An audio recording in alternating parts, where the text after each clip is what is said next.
Welcome to HealthyAyurveda.com. I'm Dr. Mike Dhaliwal, Vedic Sage. Today we'll discuss the seventh Dhatu to be formed, which is Shukra Dhatu. Shukra Dhatu being that which most closely resembles reproductive tissue.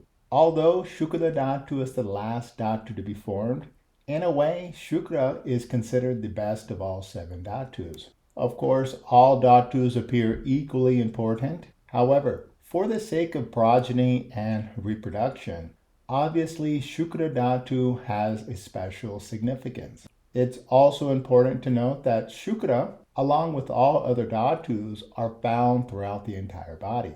It's explained that just as ghee is in hidden form within milk and has to be extracted, similarly, Shukra is in hidden form in the entire body and has to be extracted by sexual desires. The primary function of Shukra Dhatu is to reproduce, and the predominant element of Shukra is Apa, or the water element. Because of this water element, the qualities of Shukra are cool, unctuous, slimy, and heavy, and Shukra has the smell and color of honey while having a sweet taste.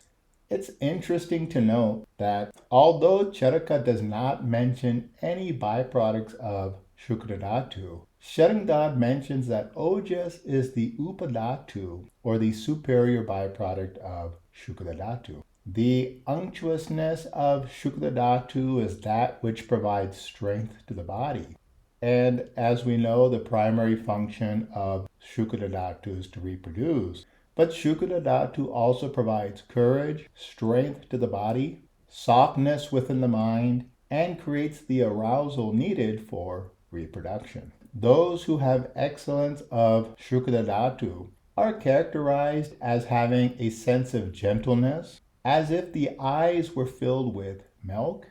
These individuals are cheerful with a dazzling appearance.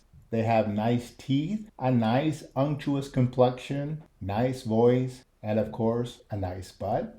These individuals are loved by the opposite sex, and they are endowed with happiness, power, health, wealth, honor, and of course, children. However, when Shukra Dhatu is increased, this manifests as increased sexual desire, excess production of semen, and even the cause of seminal calculi from the hardening of semen within the seminal vesicles. And when Shukra Dhatu is diminished, this presents as debility, dryness of the mouth, anemia, exhaustion of muscles, and a sense of being tiresome. And if severe, these individuals are impotent and unable to ejaculate. Causes of decreased Shukra Dhatu may occur with old age or with certain diseases, excess fasting or wasting conditions which tends to deplete bodily tissue, as well as psychological factors such as fear, anxiety, lack of confidence, grief, finding fault with women, or simply the lack of interest or determination. Management is a vast topic, and we'll discuss this when we eventually come across the topic of Vajikarana, which involves aphrodisiacs. It's important to note that Charaka explains that one should preserve one's own semen, because such a decrease can lead to many diseases and even death. And if we accept that the superior byproducts of Shukra Dhatu is Ojas, then we can appreciate what Charaka explains regarding Ojas being that which keeps all living beings refreshed, and that there can be no life without Ojas. That said, a general consideration is like increases like, meaning an increase in that which has similar qualities to Shukra Dhatu will help to increase Shukra Dhatu.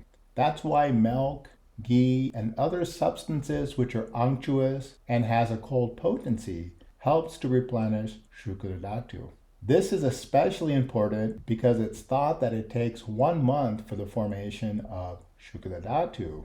However, by the special action of milk, Shukra is replenished immediately. Okay guys, this is just a basic overview into Shukra Dhatu. Hope this was helpful, and until next time, Be well.